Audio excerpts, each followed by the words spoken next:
As the Treasurer puts the finishing touches on the budget, Australians are gearing up to hear the details. National Affairs correspondent Heather Hewitt has been visiting different households in Melbourne to gauge voters' expectations.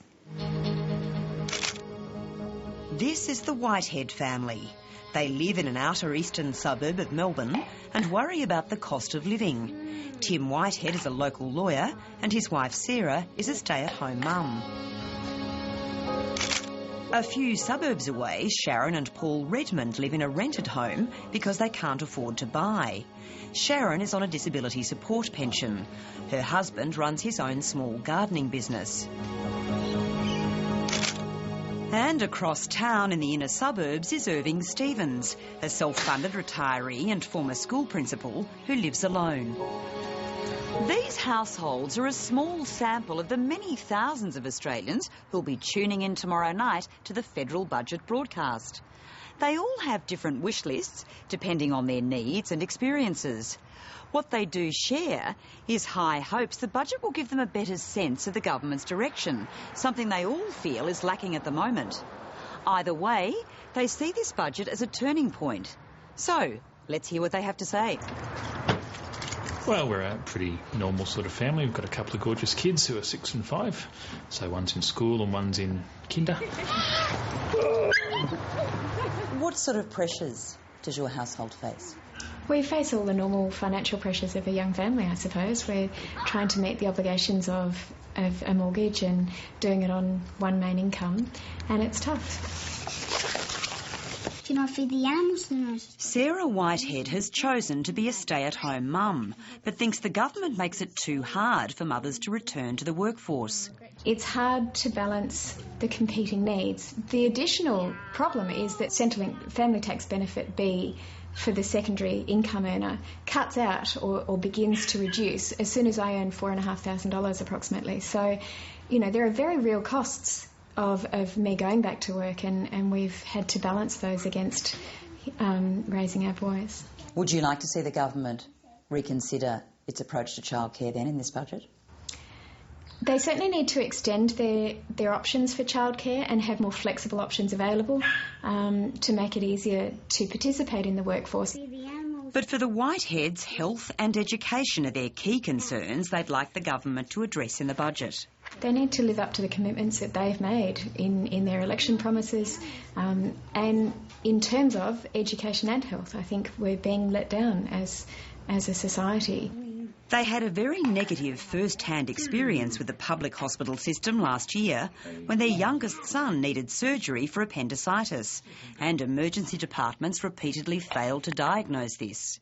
We had to go back time and time again and eventually had to go to a private hospital to get them to run some tests, and as it turned out it was appendicitis and the appendix actually burst, which is of course incredibly dangerous and can be fatal.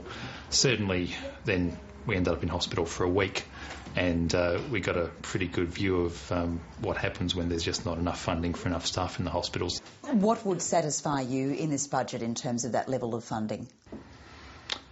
Well, I guess I'd like to see hospitals funded across the board rather than just the ones in the electorates occupied by independents. Irving Stevens has plenty of time these days to ponder what he wants in the budget. As a self-funded retiree, he suffered big losses during the global financial crisis. So how important is this budget to you? What are you expecting from it? Oh, well, I would expect that the economic growth continue a little way, such that those of us with investments might be able to claw back some of our losses. He thinks governments over the years have become too fixated with aiming for a budget surplus. The government's got to put its money to work and borrow to provide services, and I think the provision of services is probably much more critical than necessarily having a surplus budget. For the former engineer and secondary school principal, better rail transport is a top priority, and he'd like to see the defence budget cut to accommodate that. We've had submarines, we've had tanks, we've had aeroplanes. It's an absolute bottomless pit year after year, and if you look back in the last decade, there'd be billions lost. What are you doing this afternoon, hon? For Sharon and Paul Redmond, they have just one demand for the government. Sharon's life changed completely 2 years ago when she contracted a mould infection on the lungs from her last workplace.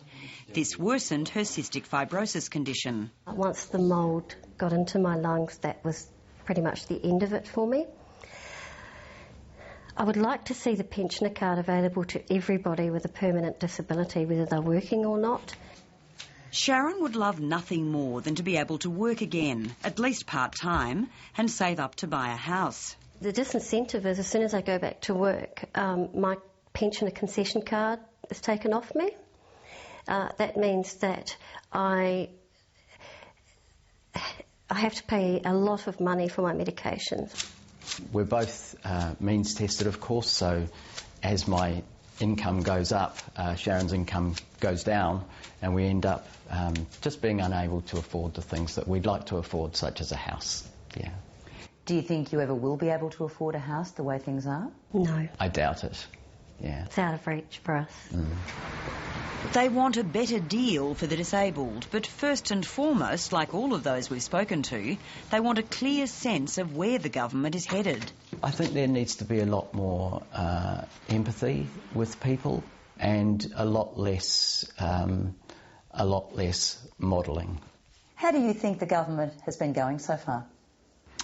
I've got to say, as a lifelong Labor supporter, it's been pretty disappointing. And we're just not seeing the follow-through. Yes, I think they've got a long way to go, and their credibility is very much on the line.